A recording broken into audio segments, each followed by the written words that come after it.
नमस्कार, शाम के 5 बज चुके हैं। आप जानते हैं वक्त हो गया बहस का नंबर 1 शो ताल ठोक के आपके साथ मैं हूं अमन चोपड़ा। आज बिहार विधानसभा में नवनिर्वाचित विधायकों को सदन की सदस्यता शपथ दिलाई। इस दौरान एआईएमआईएम यानी कि ओवैसी की पार्टी के विधायक अख्तरुल इमान ने आपत्ति जताते हुए थोड़ी देर के लिए सदन में अजीबोगरीब स्थिति पैदा की। पूरा हिस्सा वो देखिए क्या हुआ जब उन्होंने कह दिया कि मैं हिंदुस्तान नहीं कहूंगा। पूरा वाकया देखिए। वो सदन के सदस्य की शपथ ले रहे थे। प्रोटेम स्पीकर जीतन राम मांझी ने कहा आप शपथ लीजिए। क्या हुआ क्या नहीं हुआ, कैसे उन्होंने कहा कि मैं हिंदुस्तान नहीं कहूंगा, पूरा वाकया आप देखिए। दी गई है उसमें भारत की जगह पर हिंदुस्तान का मैं लिखा गया है। संविधान में भारत के लोग भारत का संविधान होते हैं, इसलिए मैं सभा में इजाजत हो तो मैं भारत के नाम से भारत का संविधान तो पूर्वोत्तर चल रहा है। आज कोई नई बात नहीं न है, सब लोग उसी नाम पर लेते हैं शपथ। मेरे से जब पूछूं संविधान में भारत के लोग भारत का संविधान पढ़ते रहे हैं और हिंदी में और मैथिली में भारत ही लिखा गया, उर्दू में इसको हिंदुस्तान लिखा गया, इसलिए मैंने चाहा।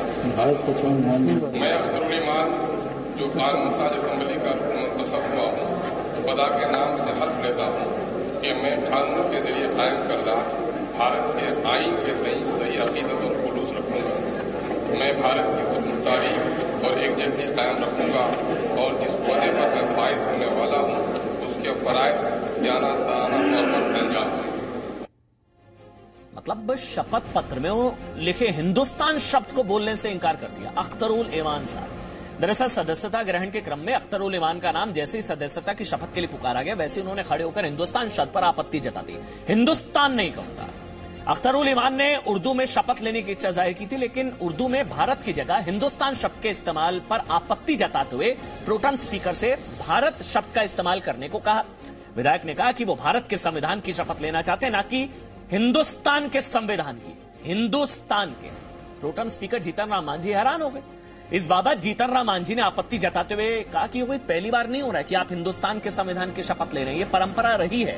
हिंदुस्तान शब्द का इस्तेमाल बहुत पहले से होता रहा है, आपको आपत्ति क्या है? हिंदुस्तान। लेकिन इसका एआईएमआईएम के विधायक महोदय पर कोई असर नहीं पड़ा, वो अपनी बात पर अड़े रहे। और अब अख्तरुल इमान साहब जो हैं वो मेरे साथ जुड़ गए हैं। इसके अलावा एक बहुत बड़ा पैनल है मेरे साथ। आपको बता दें मेरे साथ संगीत रागी है, मेरे साथ आरएसएस थिंकर है, पॉलिटिकल एनालिस्ट है संगीत रागी साहब मेरे साथ जुड़ चुके हैं। सईद आसिम वकार मेरे साथ ऑल इंडिया एमआईएम से, जेडीयू से जीएम शाहीन साहब है। लेकिन हिंदू से हिंदुस्तान इसलिए नाम लेने, इसलिए नहीं लेंगे नाम, ये तमाम सवाल है। लेकिन विंडो में आप देखिए, आपको आज की जो न्यूज मेकर अख्तरुल इमान साहब वो भी नजर आ रहे हैं। अख्तरुल इमान साहब सवाल कुछ नहीं, मतलब हिंदुस्तान में रहेंगे, हिंदुस्तान क्यों नहीं कहेंगे भाई? मैं हिंदुस्तान को बोलने से मुझे कोई एतराज नहीं है। हिंदुस्तान मेरा प्यारा वतन है, हिंदुस्तान से बेपनाह मोहब्बत मैं करता हूं। मामला ये है कि कुछ लोग ये कहते हैं कि भारत सबको उन्होंने पेटेंट कर लिया, कोई दूसरा नहीं बोल सकता। नहीं तो आपने नहीं यही है उन लोगों के पेट में है। अख्तरुल साहब, आप वीडियो में जो कह रहे हैं, जो वीडियो मैंने देखा है जो आपका चल रहा है, उसमें कह रहे हैं कि मैं हिंदुस्तान नहीं कहूंगा। मतलब हिंदुस्तान नहीं कहूंगा, ये समझ नहीं आया। मामला क्या है? मामला ये है कि मेरे पास संविधान की कॉपियां हिंदी में, उर्दू में, अंग्रेजी में, तीनों में है। मैंने जो उसका अध्ययन किया है, उर्दू अनुवादित जो है वो कॉन्स्टिट्यूशन की किताब, उसमें हर जगह भारत लिखा है। अच्छा। हम भारत के लोग, भारत का आइन, हम भारत के लोग, भारत का संविधान लिखा हुआ है, कहीं भी हिंदुस्तान लिखा हुआ नहीं है। वहां पर जो संस्कृत में और मैथिली में जो कॉपियां दी गई थी सब में भारत लिखा हुआ था, लेकिन उर्दू की कॉपी में हिंदुस्तान लिखा हुआ था। और सदन के अंदर जब भी किसी माननीय सदस्य को किसी परामर्श की जरूरत हो तो ऐसे वक्त में लोग सदन के आसन की तरफ देखते हैं और आसन ही ज्ञानी है। हमने माननीय अध्यक्ष महोदय से जानना चाहा कि सर ये बहुत पुरानी कॉपी है और मामला ये है कि जब भी हम संविधान की किताब को पढ़ते हैं तो हम भारत के लोग, भारत का संविधान प्रस्तावना में उल्लेख है इसका, और अंग्रेजी में भी है इंडिया दैट मीन्स भारत, तो वहां पर भी भारत ही उसको कहा गया है। नहीं तो क्या भारत को हिंदुस्तान नहीं कहते क्या? मतलब भारत को हिंदुस्तान नहीं कहते क्या आप? ठीक है, आपने भारत का कोई दिक्कत नहीं है, लेकिन हिंदुस्तान न कहने की जिद समझ से परे है कि हिंदुस्तान नहीं कहूंगा। मतलब हिंदुस्तान या हिंदू उसमें है इसलिए आपको डर लगा या उससे आपको दिक्कत हुई? सीधा पूछ रहा हूं, क्या भारत को हिंदुस्तान नहीं कहते क्या? बिल्कुल बिल्कुल कहते हैं, मैंने कब कहा नहीं कहते हैं।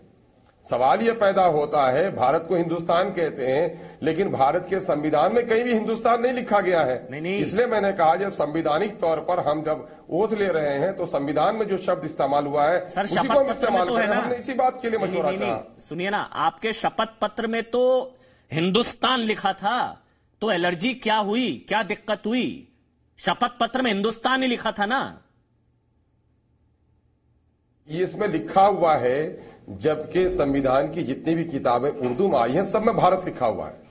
तो अगर अनुवाद कोई करता है, तर्जुमा करता है कोई, तो उसको उसी को बेस मानना चाहिए। नहीं, तो ये बात है, ये तो मशवरे की बात है। मुझे नहीं कोई जिद है, या मतलब ऐसा क्या हो जाता कि आप कह देते हिंदुस्तान तो खतरे में आ जाता इस्लाम? क्या हो जाता, क्या हो जाता अगर आप हिंदुस्तान कह देते? मुझे नहीं समझ में आ रहा कि ऐसा क्या हो जाता। अब मैं कह देता, मेरे कहने और आसन के बीच की गुफ्तगू में मिर्ची किसको लगी, क्यों परेशान? मेरे और आसन के बीच में किसी को टपकने की इजाजत कब थी? वो तो बिला वजह का लोग मुद्दा बना रहे हैं और उसी के फेरे में आप ना होता ना मुद्दा। सर, आप हिंदुस्तान, आपको एलर्जी है, दिक्कत है, हिंदुस्तान नहीं कहेंगे, सब कुछ कहेंगे, मतलब पूरी राम कहानी आप सुना रहे हैं। आप हिंदुस्तान, अब तो बीजेपी इसीलिए तो कह रही है, मौका मिल गया कि जो हिंदुस्तान नहीं कह सकते उनका वो पाकिस्तान चले जाए। यही तो बीजेपी कह रही है कि आप हिंदुस्तान नहीं कह सकते, आप पाकिस्तान चले जाए। ये बीजेपी कह रही है। भारत किसी की पैतृक संपत्ति है क्या कि उनके कहने पर कोई आएगा और उनका जाएगा?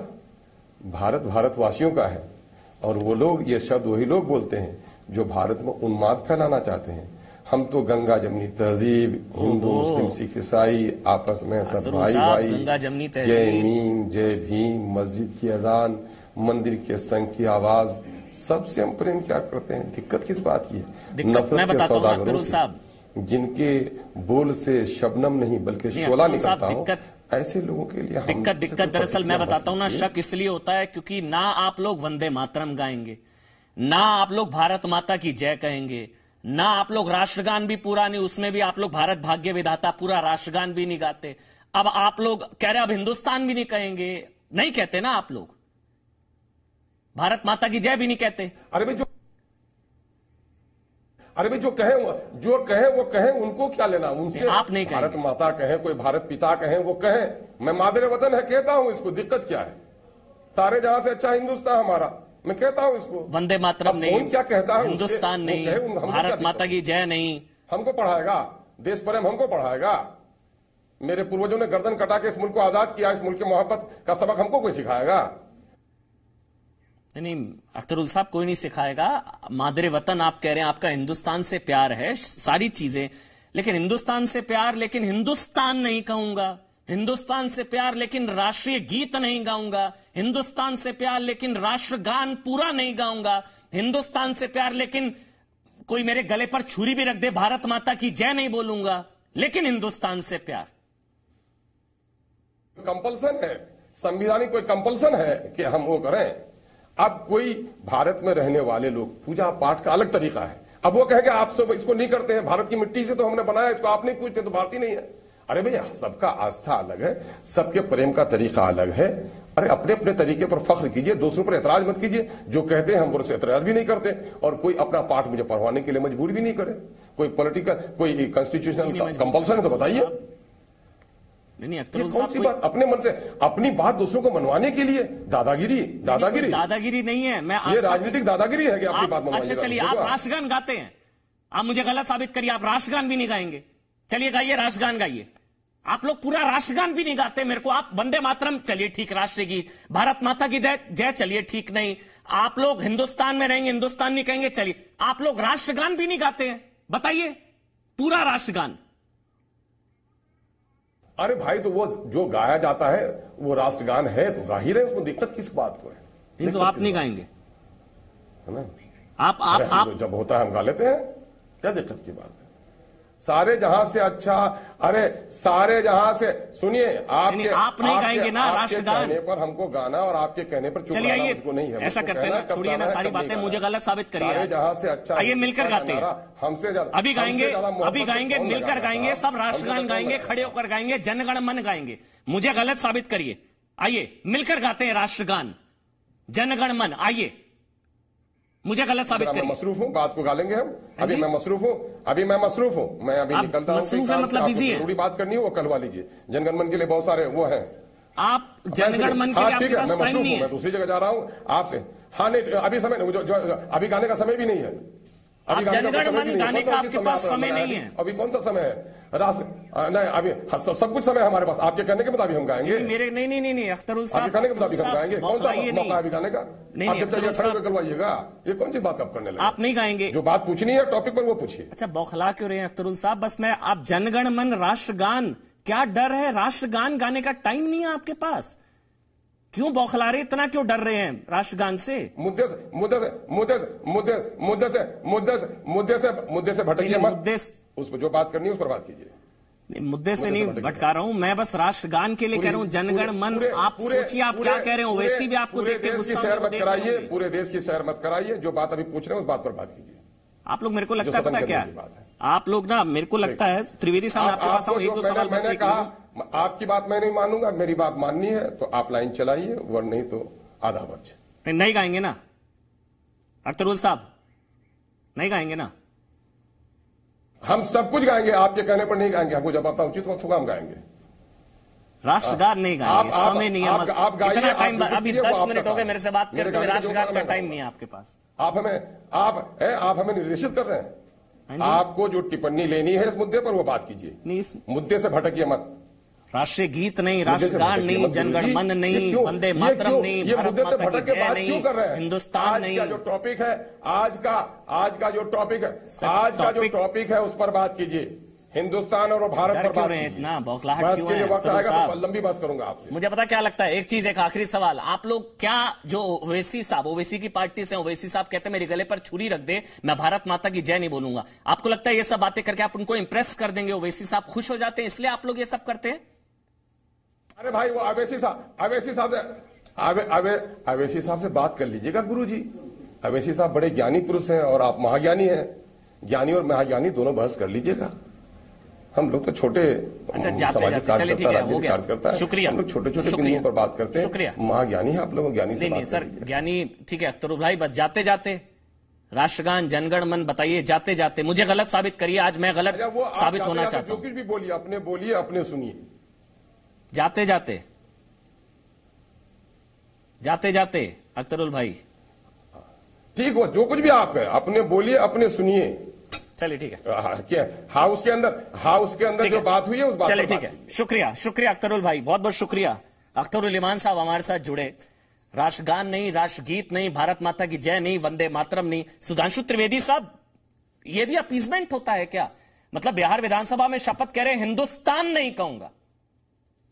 हिंदुस्तान, हिंदू, क्या दिक्कत क्या है? हिंदुस्तान में क्या दिक्कत? देखिए, मैं बता रहा हूं। दिक्कत यह है कि उर्दू में हमेशा शब्द हिंदुस्तान प्रयोग होता है। मलिकाए हिंदुस्तान, ताजदार हिंदुस्तान, बादशाह हिंदुस्तान, शहंशाह हिंदुस्तान। और ये तो वही है ना जो कहते हैं 800 साल मैंने इस देश की हुकूमत की। तो ये देश से प्यार इसलिए नहीं करते कि ये भारत माता की संतान है। ये तो देश से प्यार इसलिए करते हैं कि हम हुक्मरान हैं, बाकी सब हमारे फरमाबरदार। पूछते इनसे, छोटे ओवैसी ने बोला था, आज कहते हैं कि विदेशी आक्रमणकारियों के शासन को अपना कहा, इसके लिए मैं उसको देश का गद्दार मानता हूं और उसके बाद मैं अपने को इस देश का भक्त मानता हूं। नहीं बोलेंगे। अभी आपने देखा ना, बोलने से चले गए। अब मैं यहां एक और बात भी कहना चाहता हूं। जितने उर्दू के लिटरेचर हैं, कहीं आप शहंशाह भारत लिखा दिखा दीजिए, बादशाह भारत लिखा दिखा दीजिए, ताजदार भारत लिखा से क्या दिक्कत मुझे समझ नहीं आया। मेरे को अभी भी समझ नहीं आया। नहीं, मुझे नहीं समझ आया। त्रिवेदी साहब मुझे बताइए, हिंदुस्तान कहने से क्या खतरे में? हिंदुस्तान उसका जबकि मजेदार बात यह है कि हिंदुस्तान उर्दू में यूज होने वाला वर्ड है, भारत शुद्ध संस्कृत का शब्द है। मगर ये जानते क्यों? क्योंकि हिंदुस्तान से हिंदू शब्द आ जाता है, इसलिए इनको समस्या है। और मैं तो एक और बात पार्टी पॉलिटिक्स से अलग हटके कहूंगा। बिहार के तमाम नवनिर्वाचित विधायक आए, सबने अपनी अपनी भाषा में लिया। मगर बिहार के भाइयों, एक बात गौर से सोचो। आप सोचते रहो कि हम भोजपुरी, मगधी, मैथिली और अंगी, मगर हसन साहब उर्दू में ही शपथ लेंगे। कभी ओवैसी को तेलुगु में शपथ लेते देखा? कभी बदरुद्दीन अजमल को असमिया में शपथ लेते देखा? कभी महबूबा मुफ्ती या शेख अब्दुल्ला को कश्मीरी में शपथ लेते देखा? कभी वारिस पठान को मराठी में शपथ लेते देखा?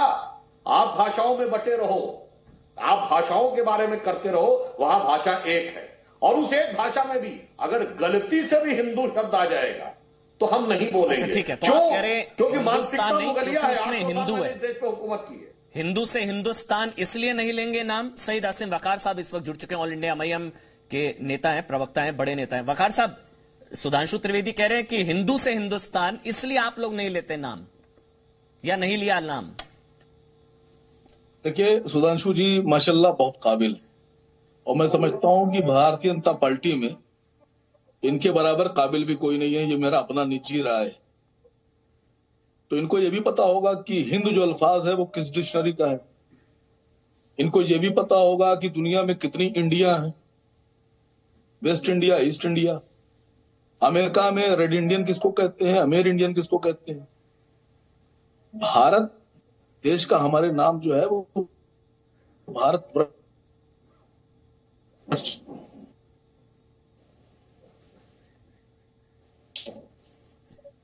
अब भारत कि अभी तक तो आप नारा लगाते थे, अब हमको नारा लगाना पड़ेगा कि जो भारत नहीं कहेगा, जो भारत के नाम पे एतराज करेगा, वो कौन है, किसने किया? आप तय कीजिए कि आप अगर भारत के नाम पे एतराज कर रहे हैं, भारत पर एतराज किसी ने तो नहीं आपको किया। भारत का नाम पूरा लग रहा है और आप जोर डाल रहे हैं कि नहीं भारत ना बोलो बाकी कुछ बोल लो, भारत ना कहो बाकी कुछ कह लो, तो मैं समझता हूं आप लोगों को खुद अपनी समीक्षा करना पड़ेगी। अच्छा वकार साहब, अगर आप वजह बता पाए, क्योंकि मैं वाकई में नहीं समझ पा रहा, या तो सुधांशु त्रिवेदी जो कह रहे हैं वो सही है, अगर आप बता पाए कि हिंदुस्तान ना कहने की जिद के पीछे की वजह, बस मैं वो जानना चाह रहा वकार साहब, हिंदुस्तान ना कहने की जिद के पीछे की वजह बस। अगर आप और सुधांशु त्रिवेदी जी मुझे खाली ये बता दें कि भारत ना सुनने की जिद की वजह क्या है। नहीं, भारत से नफरत क्यों है? समझे नहीं त्रिवेदी, नहीं आप वकार साहब आप समझे नहीं। भारत कहिए, भारत भाग्य विधाता, भारत माता की जय कहिए, मेरे साथ कहेंगे? आप नहीं कहेंगे, खैर छोड़िए वो। भारत मैं भारत, आप लोगों की हिंदुस्तान ना बोलने की कोई जिद की कोई खास वजह है सर? बस मुझे वो समझना है, क्योंकि हैरान हुआ था मैं आज। मैं खाली ये पूछ रहा हूं, मैं आपसे खाली ये पूछ रहा हूं कि भारत सुनने में आपको क्या प्रॉब्लम हो रही है? अगर हम भारत बोल रहे हैं तो आपको परेशानी क्या है ये बता दीजिए त्रिवेदी साहब। और अभी आप अख्तरुल ईमान साहब से जनगण मन पे बात कर रहे थे। जी मैं आपको एक किस्सा सुना दूं अभी 2015 का। नहीं, मुझे किस्सा नहीं, उन्होंने जो गवर्नर है राजस्थान के, जनाब सुनिए सर। जी बोलिए। गवर्नर साहब जो राजस्थान के थे, ये कल्याण सिंह जी हमारे राजस्थान के गवर्नर साहब, इन्हीं ने राजस्थान जयपुर विश्वविद्यालय में एक भाषण दिया 2015 में, और उन्होंने अपने भाषण में ये कहा, संवैधानिक पद पर बैठकर ये कहा और गवर्नर होते हुए ये बात कही कि जनगण मन से गुलामी की बदबू आती है, इसलिए जनगण मन बदल देना चाहिए। तो आपको लगता है राष्ट्रगान से गुलामी की बदबू आती है? आपको भी लगता है? मैं कह रहा हूं आपसे, एक गवर्नर ये कह रहा है कि जनगण मन से गुलामी की बू आती है, जनगण मन बदल देना चाहिए। अच्छा, इसलिए आप लोग नहीं गाते? आपने कभी इस पे बात, इसलिए आप लोग पूरा नहीं गाते? बात क्या, मैं कह रहा हूं आपने कभी इस पे बात की? नहीं, इसलिए आप लोग पूरा नहीं गाते। ठीक है, राष्ट्रगान का विरोध, राष्ट्रगीत का विरोध, पूछिए। ठीक है वकार साहब, मेरी बात को गलत साबित कर दें, कह देगी कल्याण सिंह ने नहीं कही है बात। ठीक है, सुधांशु त्रिवेदी, उसके बाद मृत्युंजय तिवारी में आपके पास आ रहा हूँ और संगीत रागी में आपके पास भी आ रहा हूँ। मृत्युंजय तिवारी भी मेरे साथ जुड़ गए। आरएसएस के भैया जी जोशी ने, आरएसएस के भैया जी जोशी ने बंबई में एक अधिवेशन में यह बात कही, एक मीटिंग में यह बात कही भैया जी जोशी ने कि जनगण मन जो है वो बदल देना चाहिए। सर आप लोग भैया जी जोशी से सीखते हैं, मुझे नहीं पता था। ओवैसी साहब आरएसएस से सीखते हैं, मुझे नहीं पता था। यकीन मानिए मुझे नहीं पता था। पता होता तो मैं उस हिसाब से आपसे पूछता। आप भैया जी जोशी से सीखते हैं, आरएसएस से सीखते हैं ओवैसी साहब, मुझे नहीं पता था। यकीन मानिए।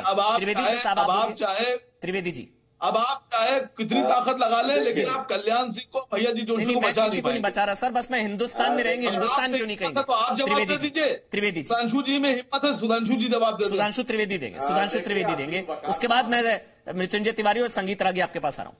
देखिए, असीम वकार साहब के हृदय परिवर्तन पे मुझे बड़ा आनंद उत्पन्न हो रहा है कि इनकी नजर में वो कल्याण सिंह जी जो बाबरी मस्जिद को मस्मार करने के गुनहगार हैं, आज उनके किसी वक्तव्य को, यदि मुझे जानकारी नहीं है परंतु फिर भी उनके किसी वक्तव्य को ये मैं उनके वक्तव्य को देशद्रोही, एक मिनट पहले आप ये बताइए, उनको देशद्रोही मान रहा हूं।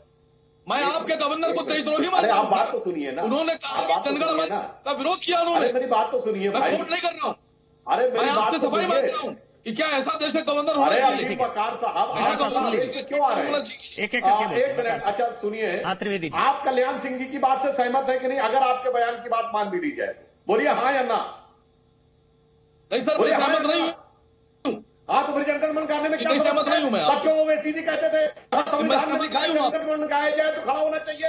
क्यों कहा था ओवैसी जी ने ये? और फिर वंदे मातरम में तो कोई समस्या नहीं है, वंदे मातरम तो बीजेपी और आरएसएस कोई वो नहीं था, उसमें भी समस्या है। अब मैं आपको बताता हूँ समस्या जानते क्या है। अरे मैं एक बात से वकार साहब की बात से थोड़ा सहमत हूँ। आप सहमत है? देखिए एक बात में बताओ, आप सहमत है कल्याण सिंह से? ये बताइए खाली आप, क्या बदला? मेरी जानकारी में कल्याण सिंह जी का ऐसा कोई बोलिए राज्यपाल के रूप में नहीं, बोलिए। है 2015, इसलिए मैं कह रहा हूँ मेरी जानकारी में अभी नहीं मिला नहीं है कल्याण सिंह जी का। अब मैं दूसरी बात करता हूँ, देखिए अभी सर्च कीजिए। अरे भाई मैं आपसे कह रहा हूं, आप जनगणमन गाते हैं कि नहीं? अगर आप खुद नहीं गाते तो आपको जनगणमन में बहस करने की क्या हैसियत है? जब ओवैसी कहते हैं संविधान में कहां लिखा है कि झंडा फहराया जाएगा तो खड़ा होना है, संविधान में कहां लिखा है कि जनगणमन होगा तो खड़ा होना है, इस पर बहस करने वाले लोग आज जनगणमन पे बहस कर रहे हैं। क्या बात करना चाह रहे हैं? उसमें तो भारत भाग्य विधाता आता है ना, क्या समस्या? उसमें तो हिंदुस्तान नहीं आता है, तब उसमें जय है में समस्या है। वंदे मातरम गाने में क्या समस्या है? आपको पता वंदे मातरम पहली बार कहां गाया गया था?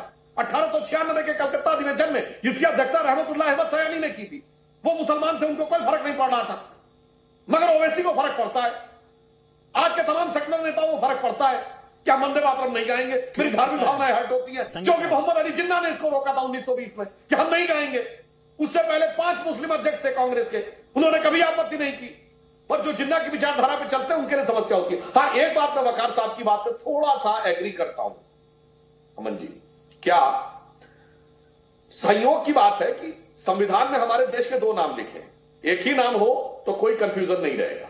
दुनिया के ज्यादातर देशों का एक ही नाम है, हमारे यहां इंडिया दैट इज भारत कह दिया गया, फिर हुआ कि साहब उर्दू में हिंदुस्तान बोलेंगे तो उसमें ये बोलेंगे, उस कारण से यह एक बात आती। पर मैं ये भी पूछना चाहता हूं असीम वकार साहब, आपकी पार्टी का नाम है मजलिस इत्तेहादुल मुसलमीन। अगर आप इस्लाम को पक्का मानते हैं तो आपके हदीस में और कुरान में तो हिंद का उल्लेख है ना।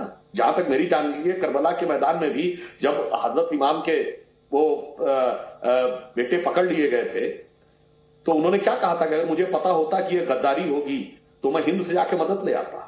और आज भी हिंद से मदद देने वाले हुसैनी ब्राह्मणों का उल्लेख मिलता है। तो भैया हिंद तो अरब में भी शब्द है, हिंद तो आपके धार्मिक ग्रंथों में शब्द है, फिर हिंद से क्या प्रॉब्लम है भाई? संगीत आगे बताएंगे, यही मुझे समझ नहीं आता। ना देश, ना संविधान, ना धर्म, केवल सियासत। मुझे और भी पैनलिस्ट को इंक्लूड करना है। अख्तरुल साहब की वजह से मैं बहुत देरी से उनके पास आ पाया, माफी के साथ। संगीत रागी पहला, उसके मैं मृत्युंजय तिवारी में आपके पास आऊंगा। पहले संगीत रागी, आपको क्या सुधांशु त्रिवेदी कह रहे हैं कि हिंदुस्तान नहीं हिंदू उसमें है, इसलिए अख्तरुल ईमान साहब ओवैसी की पार्टी के विधायक वो थोड़ा परहेज कर रहे थे, मैं हिंदुस्तान नहीं कहूंगा? आपको भी लगता है यही वजह है?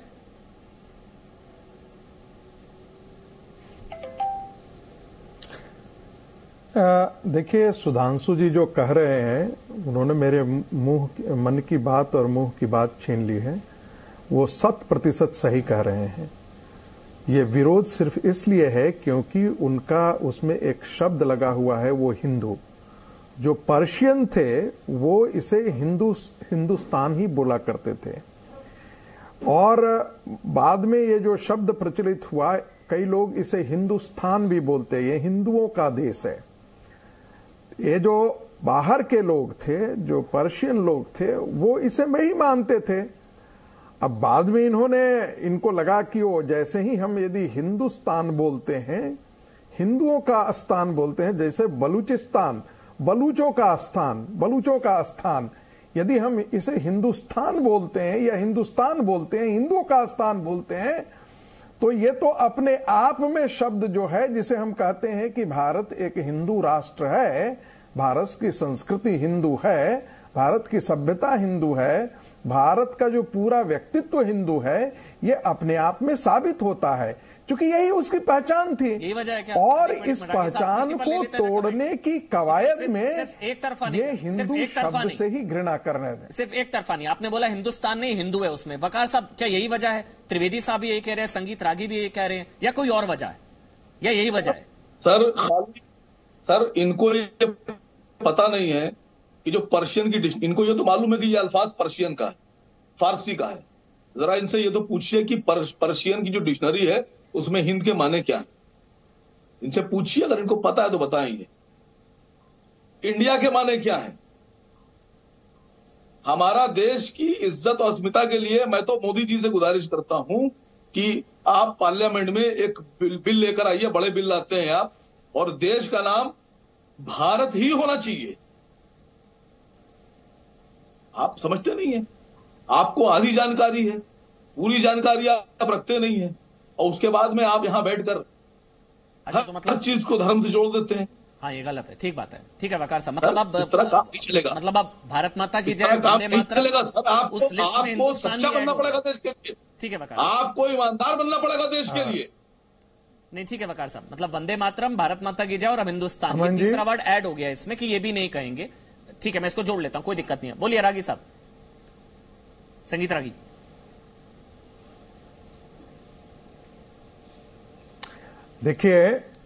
देखिए जो सिंधु घाटी के, अच्छा एक मिनट रागी साहब, एक मिनट, मेरे साथ जीएम शाहीन है, जेडीयू से नेता है, एक बार उनका भी कमेंट ले लेता हूं, माफी के साथ सर। शाहीन साहब में उसे ही शब्द का प्रयोग करते थे। ठीक है शाहीन साहब, जीएम शाहीन है, जेडीयू के नेता है। शाहीन साहब आप बताइए, आपको क्या लगता है इस बाबत, आपको क्या लगता है कि एआईएमआईएम के विधायक कह रहे हिंदुस्तान नहीं कहूंगा, जेडीयू से, नीतीश की पार्टी से? बोलिए शाहीन साहब। देखिए, इन लोगों ने इसी नाम पे तो वोट डिवाइड करने हैं, इसी चीज से इन लोगों ने वोट डिवाइड करना है, एक फ्रैक्शन पैदा करना है। शाम को यही चर्चा करनी है कि देखिए हमने हिंदुस्तान नहीं बोला, और मुसलमान जो देश के हैं उनको डिवाइड करने की कोशिश करनी है। ये कॉमन सेंस है। तो हिंदुस्तान कहने में क्या प्रॉब्लम होती है? हिंदुस्तान ना बोलने पर कौन है? तो इन लोगों ने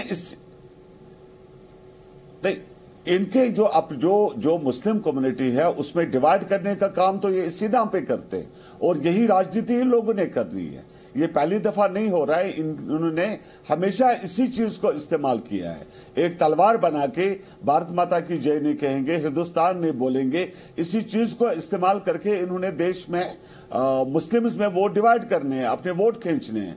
और ये तो इनका आज पहली दफा थोड़ी है, ये तो चाइना की बात करेंगे, पाकिस्तान की बात करेंगे, ये तो इसी चीज को, इसी सामान को बेचते आ रहे हैं। और ये सोच इनकी गलत है। इस सोच, ये बड़ी छोटी सोच है इन लोगों की। इससे जो है कि कोई चीज ये लोग अचीव नहीं कर पाएंगे, एक तकलीफ देंगे देश के अंदर, और कोई चीज इससे ये लोग अचीव नहीं कर सकते। आप बोलिए संगीत रागी, उसके बाद मैं सुधा द्विवेदी जी आपके पास। आप बोलिए, आप संगीत रागी, आप कंप्लीट करिए। अब आप बोलिए संगीत रागी।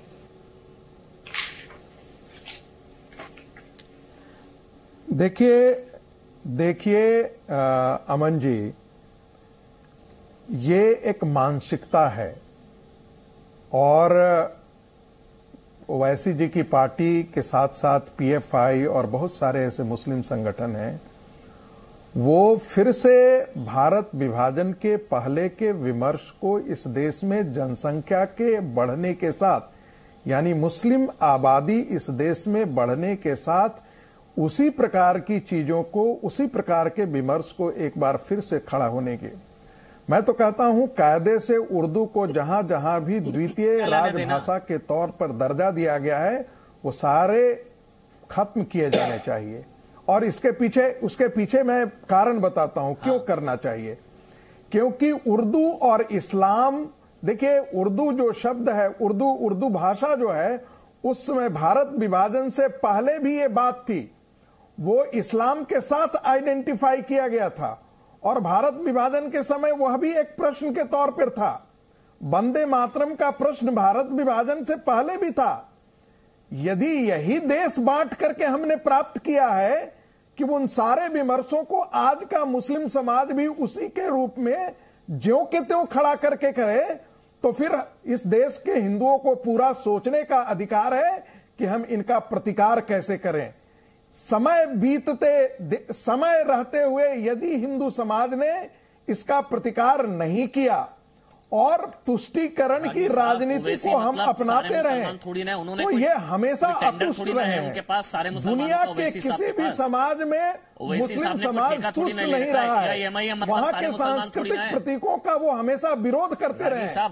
जैसे ही उनकी जनसंख्या बढ़ती है वो अपने असर्टिव इस्लाम को आगे खड़ा कर देते हैं। रागी साहब, जो शाहीन साहब ने कहा, जो आपने कहा, कौन वोट देगा? हिंदुस्तान ना कहने से कौन सा हिंदुस्तानी वोट दे देगा इनको? ये कैसी अपीजमेंट? आप तुष्टीकरण के नाम पर वंदे मातरम नहीं बोलेंगे, आप तुष्टीकरण के नाम पर भारत माता की जय नहीं बोलेंगे, आप तुष्टीकरण के नाम पर हिंदुस्तान नहीं कहेंगे। कौन सा हिंदुस्तानी वोट दे देगा इनको? आप अमन जी भूल जा रहे हैं, अमन जी आप ये भूल जा रहे हैं कि मुसलमान भाषा सारी दीवारें तोड़ करके ओवैसी की पार्टी को मुस्लिम की पार्टी प्रतीक मान करके सारे मुसलमानों ने एक मुफ्त वोट दिया। ये क्यों हम भूल जा रहे हैं? एक आदमी तेलंगाना से चल करके बिहार में राजनीति करने आता है और पूरा का पूरा मुस्लिम वोट जो है वो एक तरफा एक पार्टी के प्रति पड़ जाता है। आप समझ रहे हैं इस बात को? ओवैसी भारत के नए जिन्ना पैदा होने की राह पर चल रहे हैं। इस मानसिकता को इसी समय कुचलना पड़ेगा, दबाना पड़ेगा। ये वकार साहब जो कह रहे हैं, मैं उनसे एक बात से सहमत हूं कि इंडिया दैट इज भारत में से इंडिया खत्म होनी चाहिए, सिर्फ भारत ही इस देश का नाम रहना चाहिए, आर्यवाद ही रहना चाहिए। लेकिन उनकी मुस्लिम मानसिकता इसमें छिपी हुई है, ये हमको कभी नहीं भूलना चाहिए। सुना देते एक बार, उसके बाद सुधांशु त्रिवेदी जी मैं आपके पास आऊंगा। वो जो पूरा हिस्सा प्रोटेम स्पीकर जीतन राम मांझी की तरफ से क्या कहा गया, कैसे वहां पर शपथ जब ली जा रही थी, शपथ पत्र के दौरान जब हिंदुस्तान शब्द लिखा हुआ था, क्या आपत्ति दर्ज कराई है एआईएमआईएम के विधायक ने, वो पूरा हिस्सा एक बार सुना दीजिए। उसके बाद त्रिवेदी जी मैं आपका कमेंट लूंगा, सुना दीजिए एक बार। उसमें भारत की जगह पर हिंदुस्तान का आइन लिखा गया है। संविधान में भारत के लोग भारत का संविधान होते हैं, इसलिए मैं सभा में इजाजत हो जो मैं भारत के नाम से भारत का संविधान तो पूर्वोत्तर चल रहा है, आज कोई नई बात नहीं न है, सब लोग उसी नाम पर लेते हैं शपथ। क्योंकि संविधान में भारत के लोग भारत का संविधान पढ़ते रहे हैं और हिंदी में और मैथिली में भारत ही लिखा गया, उर्दू में इसको हिंदुस्तान लिखा गया, इसलिए मैं अख्तरुल ईमान जो कानून साज असेंबली का मुंतखब हुआ हूँ, खुदा के नाम से हल्फ लेता हूँ कि मैं कानून के जरिए कायम करदा भारत के आइन के तई सही अकीदत और खुलूस रखूंगा। मैं भारत की खुदमुख्तारी और एक जगह कायम रखूंगा और जिस ओहदे पर मैं फाइज होने वाला हूँ उसके फराइज ध्यानादाना तौर पर अंजाम दूंगा। आपको बता दें, प्रोटेम स्पीकर जीतन राम मांझी की तरफ से कहा गया कि कोई पहली बार नहीं हो रहा, पहले भी ये परंपरा रही है जब हिंदुस्तान शब्द का इस्तेमाल शपथ के दौरान लिया गया या उसका इस्तेमाल किया गया। लेकिन अख्तरुल ईमान साहब जो है वो बिना सुने अपनी शपथ उन्होंने पूरी कर ली। बोलिए त्रिवेदी जी, मतलब हिंदुस्तान ना कहने पर कौन सा हिंदुस्तानी इनको वोट देगा? देखिए, उसका बहुत सारा स्पष्ट कारण यह है कि हिंदुस्तान शब्द उर्दू में प्रयोग होता है। अभी जो अख्तरुल ईमान साहब कह रहे थे कि उन्होंने उसके तर्जुमे में देखा, अरे भाई उर्दू में कोई ट्रांसलेशन ही नहीं है संविधान का। संविधान ओरिजिनली अंग्रेजी में और उसका सिर्फ हिंदी भाषा में ऑथेंटिक ट्रांसलेशन हुआ है जो भारत सरकार की लॉ मिनिस्ट्री ने किया है, बाकी किसी दूसरी भाषा में ट्रांसलेशन ही नहीं है। तो कौन सा ट्रांसलेशन वो ले आए? दूसरी बात, भाई जब कहते हैं सारे जहां से अच्छा हिंदुस्तान हमारा, तो अल्लामा इकबाल से बड़े हो जाते हैं। और जब इनको यह साबित करना होता है कि हिंदुस्तान बना कैसे था, तब ये शेर बोलते हैं कि सरजमीने हिंद पर अक़वाम आलम के फिराक काफिले बसते गए, हिंदुस्तान बनता गया। जब इनको देश को सिद्ध करना होता है, सराय थी, लोग आते गए, सेटिल होते गए, देश बनता गया। अब भारत के ऊपर कह रहे हैं, अरे भारत तो वो है जिसके लिए हमारे पुराणों में लिखा है, उत्तरम यद समुद्र से दक्षिणम च हिमाद्रवी वर्षम यद भारत नाम भारतीय से संतति। आज वो चले गए और वकार साहब उनसे पूछिए, इसमें विश्वास करते भारत में? ना, विश्वास करते हिंदुस्तान में। इनके हर साहित्य में हिंदुस्तान लिखा हुआ है। और उसके बाद आज यहाँ पर हिंदुस्तान नहीं बोलेंगे, इसका कारण आपने बार बार बोला। और एक और भी बात, इनको कौन? हाँ मैं बता रहा हूं, इनको बताएं कौन? जो अभी संगीत रागी जी ने कहा कि मोहम्मद अली जिन्ना की विचारधारा के संवाहक अभी भी भारत में बहुत सारे हैं, और ये हम नहीं कह रहे। मौलाना आजाद ने 1949 में अलीगढ़ में, जब अलीगढ़ छात्र संघ के छात्रों ने उनके साथ अभद्रता की थी, तो उन्होंने एक शब्द बोला था कि देश का विभाजन एक जलजला था जो तमाम गंदगी बहा कर ले गया, पर अभी भी बहुत सी गंदगी गड्ढों में बची रह गई। तो उसी में से लोग हैं जो अभी भी उस विचारधारा के वाहक और पोषक हैं। उनकी तरफ मैं ये कह रहा हूं, जो वही जिन्ना की बात कहते हैं कि मैं वंदे मातरम नहीं बोलूंगा, ये कहां लिखा है कि राष्ट्रीय गान पर खड़े होना चाहिए, झंडा फहराने पे खड़े होना चाहिए, ये कहां लिखा है, मगर वो हर बात में ये कहते हैं कि शरिया का कानून लागू होना चाहिए, इस्लामी कोर्ट होनी चाहिए, महिलाओं को ट्रिपल तलाक में अधिकार नहीं मिलना चाहिए, और एक विदेशी आक्रांता के नाम के बने हुए ढांचे के नाम पर देश में 60 साल संघर्ष। क्या राष्ट्रवादी मुसलमान खुश होगा, शाबाशी देगा? ये तो हो नहीं सकता ना, वो तो धुतकारेगा इनको। क्यों? अली कादरी, मौलाना अली कादरी में सदर जुड़ गए हैं। मौलाना अली कादरी साहब, मतलब वंदे मातरम ना गाने से, भारत माता की जय ना गाने से, या अब हिंदुस्तान ना कहने से, कि हिंदुस्तान नहीं बोलूंगा क्योंकि इसमें हिंदू है, तो उससे तो राष्ट्रवादी मुसलमान खुश होता है क्या? ये अपीजमेंट का तरीका होता है क्या अली कादरी साहब? देखिए अमन, जो चीज संविधान में लिखी हुई है वो जरूर बोलेंगे। भारत लिखा हुआ है, भारत की जय बोलेंगे, भारत जिंदाबाद बोलेंगे। संविधान में सांस लेना लिखा है क्या? क्यों सांस लेते हैं? ना, संविधान में खाना खाना लिखा है क्या? क्यों खाना खाते हैं? ना, खाना खाना, पानी पीना, ये तो इंसान की फितरत है। ये इंसान की फितरत संविधान में। आप लोग अजीब बात करते हैं। संविधान मतलब संविधान कहेगा तो आप राष्ट्र का सम्मान करेंगे, राष्ट्रीय गीत या राष्ट्रगान का सम्मान करेंगे। संविधान किसने बनाया? संविधान इस देश के लिए तो बना ना।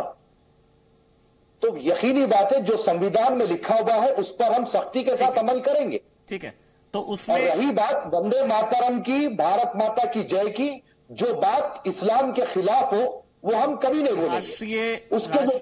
राष्ट्रीय गीत इस्लाम के खिलाफ है, राष्ट्रगान भी इस्लाम के जो बोल है, वंदे मातरम के जो बोल है खिलाफ, क्या राष्ट्रगान भी इस्लाम के खिलाफ है? पूरा राष्ट्रगान जय हो भारत भाग्य विधाता, क्या ये भी राष्ट्रगान इस्लाम के खिलाफ है? जी, मैं इनसे कुछ मौलाना कादरी से कुछ कहना चाहता हूँ। एक मिनट त्रिवेदी जी।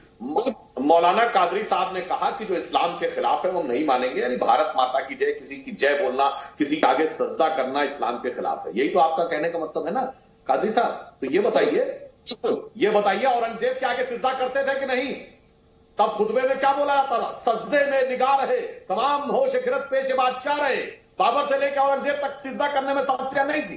बहादुर शाह जफर के आगे सिजदा करते हुए फोटोए हैं। ईमान नहीं लाए, अगर भारत के आगे सिजदा नहीं कर सकते, बोलिए बादशाहों के आगे सिजदा करते थे? शरीयत नहीं बनाई, शरीयत के खिलाफ अगर औरंगजेब भी करते हैं तो हम उनके खिलाफ हैं। अरे मैं ये कह रहा हूं, मुगल बादशाहों के आगे सिजदा होता था या नहीं? बोलिए हाँ या ना। खुदा की सिजदा करवाते थे तो आज भारत के आगे माता की जय बोलने में क्या समस्या है? खुदा सिवाय खुदा के किसी को नहीं होता, किसी बादशाह को सिजदा नहीं किया जा सकता। तो ये बताइए ये लाइन कहां से आती है? सजदे में निगाह रहे, तमाम होश खिरत पेश बादशाह रहे, कहां से आई है? बादशाह के लिए तो कह रहे ना सजदे में निगाह रहे। सजदे में निगाह रहे के माने नीची निगाह रहे, सजदे के माने। अब बता रहा हूं, सुनिए। अब ये बोलेंगे कि दो प्रकार के सजदे होते हैं, सजदाए ताजमी, सजदाए उबूदियत, यानी धार्मिक सिजदा नहीं है, ये राजा के प्रति सम्मान है। अरे तो भाई यहाँ वही वाला सिजदा मान लो, बार-बार क्या समस्या है? संविधान से बड़ा यहाँ तो दोनों में से कोई सिजदा नहीं करेंगे। शरिया के आड़े जो आएगा वो उछला जाएगा। मतलब संविधान चिल्लाएंगे लेकिन शरिया के आगे संविधान की धज्जियां उड़ाएंगे, कोई दिक्कत नहीं। देश देख रहा है, समझ रहा है। शुक्रिया अली कादरी साहब, सुधांशु त्रिवेदी, संगीत और शाहीन साहब, आपका बहुत शुक्रिया। समय का अभाव था, ताल ठोके में इतना ही। लेकिन एक बड़ी खबर आपको बता दें, हिमाचल सरकार का बड़ा फैसला। हिमाचल प्रदेश सरकार ने मंडी, शिमला, कुल्लू और कांगड़ा जिलों में 24 नवंबर से 15 दिसंबर के बीच रात्रि कर्फ्यू लगा दिया। नाइट कर्फ्यू लागू हो गया हिमाचल में। नाइट कर्फ्यू मंडी, शिमला, कुल्लू, कांगड़ा जिलों में 24 नवंबर से 15 दिसंबर के बीच, मतलब कल 24 नवंबर से 15 दिसंबर के बीच नाइट कर्फ्यू। 31 दिसंबर तक 50% क्लास 3 और क्लास 4 कर्मचारी ही, चतुर्थ श्रेणी के कर्मचारी और तृतीय श्रेणी के कर्मचारी ही काम पर आएंगे। Presenting B News app available on Google Play and App Store. Download it now.